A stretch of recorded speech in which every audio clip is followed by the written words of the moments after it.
హైదరాబాద్లోని వనస్థలిపురంలో దారుణం జరిగింది. ఓ సాఫ్ట్వేర్ ఉద్యోగిని ఆమె మాజీ భర్త దారుణంగా హత్య చేశాడు. తనను దూరం పెట్టి మరొక వ్యక్తిని పెళ్లి చేసుకుందనే కోపంతో ఈ దారుణానికి ఒడిగట్టాడని తెలుస్తోంది.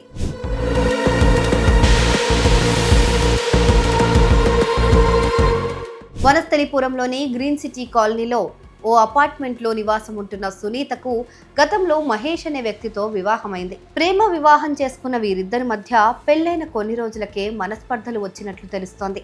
పెళ్లైన 8 నెలల్లోనే ఇద్దరూ విడిపోయి వేర్వేరుగా ఉంటున్నారు. పెద్దల సమక్షంలో ఇద్దరు విడిపోతున్నట్లుగా తీర్మానం చేసుకున్నట్లు తెలుస్తోంది. ఆ తర్వాత సునీత తన తల్లితో కలిసి వనస్థలిపురంలో నివాసం ఉంటుంది.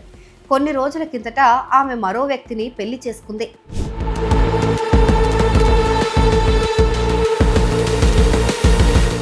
సునీత రెండో పెళ్లి గురించి తెలుసుకున్న మహేష్ ఆమె పైన కోపం పెంచుకున్నాడు. ఆమెను కడతేర్చాలని భావించాడు.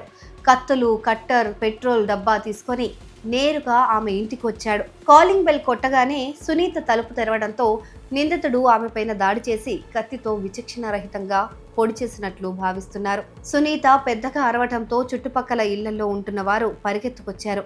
దీంతో నిందితుడు పెట్రోల్ పోసి అందరినీ తగలబెట్టేస్తా అంటూ బెదిరించాడు.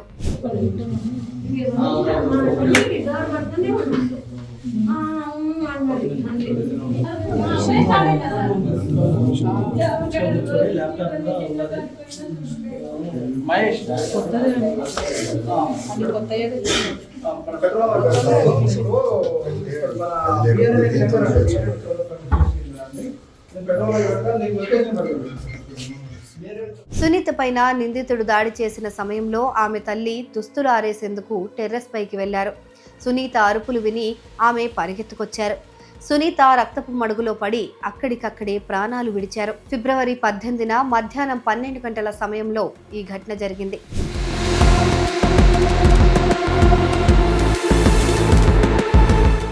సునీతను చంపేసిన తర్వాత స్థానికులను బెదిరించిన నిందితుడు బయటకు వెళ్లే మార్గం లేక బాత్రూంలోకి వెళ్లి గడియ పెట్టుకున్నాడు. ఈలోపే స్థానికుల నుంచి సమాచారం అందుకున్న పోలీసులు అక్కడికి వచ్చారు.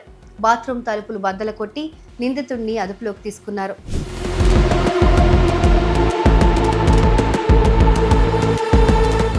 పోలీసుల విచారణలో సునీతకు తాను మొదటి భర్త అని నిందితుడు మహేష్ తెలిపారు.